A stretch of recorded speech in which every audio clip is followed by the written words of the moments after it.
Nearly 60% of Americans do not have enough emergency savings to cover a $1,000 unexpected expense, according to a 2021 survey by the Federal Reserve.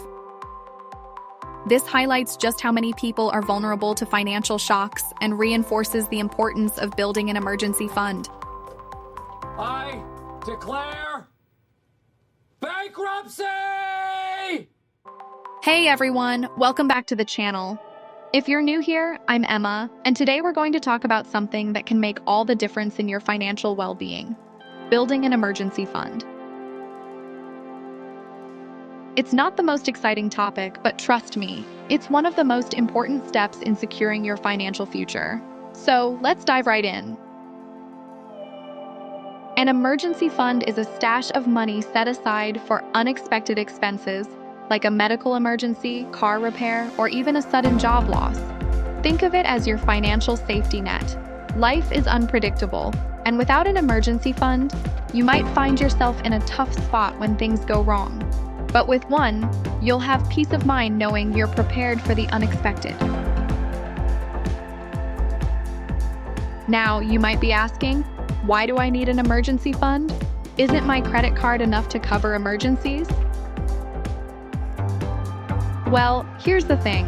Relying on credit can add stress, especially with interest rates piling up. Plus, you might end up paying more for an emergency over time. Having a fund that you can tap into instantly means you don't have to panic or go into debt when the unexpected happens.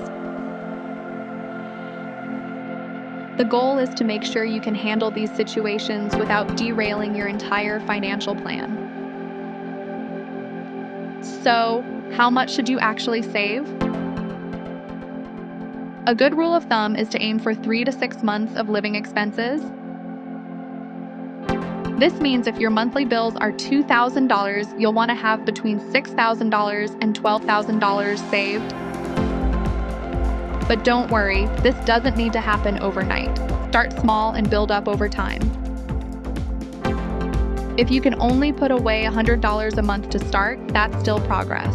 The key is consistency and growing that fund gradually. Once you've figured out how much to save, where do you put it? The ideal place to keep your emergency fund is in an account that's easy to access but earns a bit of interest. Consider a high-yield savings account or a money market account. These accounts are safer than investing in the stock market and provide quick access when you need the money. Just make sure it's a separate account from your main checking account so you're not tempted to dip into it for non-emergencies. All right, let's talk about how to actually start building your emergency fund. First, set a realistic goal based on your expenses. Then, break it down into manageable chunks. For example, if you need $6,000, aim to save $500 a month for a year. If that's too much, start with $200 a month. It's all about taking that first step. You can also automate your savings. Set up automatic transfers from your checking account to your emergency fund so you don't have to think about it. Over time, this will add up, and you'll be surprised by how quickly your fund grows. Before we wrap up, here are a couple of quick tips to keep you on track. 1. Prioritize your emergency fund. If you're saving for other things like vacations or gadgets, focus on the emergency fund first. 2. Avoid the temptation to dip into it for non-emergencies.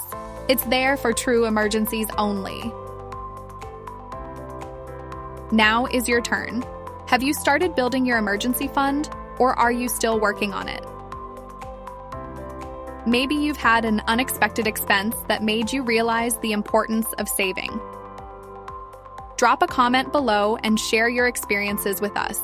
Thanks for watching, and be sure to like, comment, and subscribe for more tips. And if you're looking for more tips on how to manage your finances and stay on top of your savings, be sure to check out our next video on budgeting tips. It's packed with practical advice to help you reach your financial goals faster. See you there.